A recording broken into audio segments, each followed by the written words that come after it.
Here is our IR sensor, as you see when we put anything between IR transmitter and its receiver the green LED is off. But how to make your IR sensor, let's see. Components, here is our 5-volt DC power supply. If you want to know how to make it, you will find links in description. This is our NPN transistor. This is our photodiode. It is the IR signal receiver. And this is the IR transmitter LED.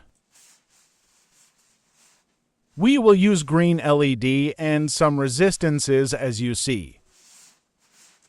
Let's start to connect our circuit.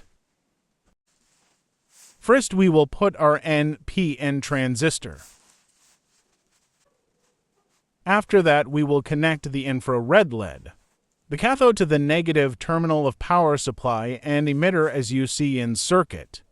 The anode will be connected to positive terminal of power supply through resistance. After that, we will connect the photodiode.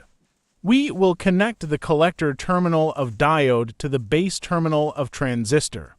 The diode emitter will be connected to the positive terminal of power supply.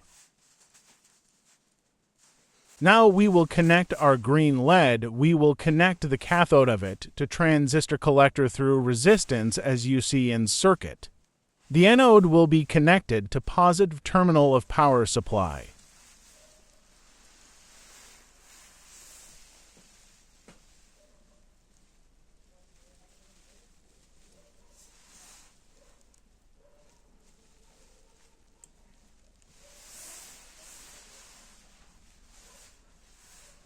Let's try, as you see when there's nothing between infrared LED and photodiode.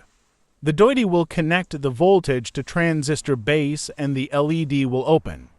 If we put anything between them, the photodiode will disconnect the voltage of transistor base and the LED will be off.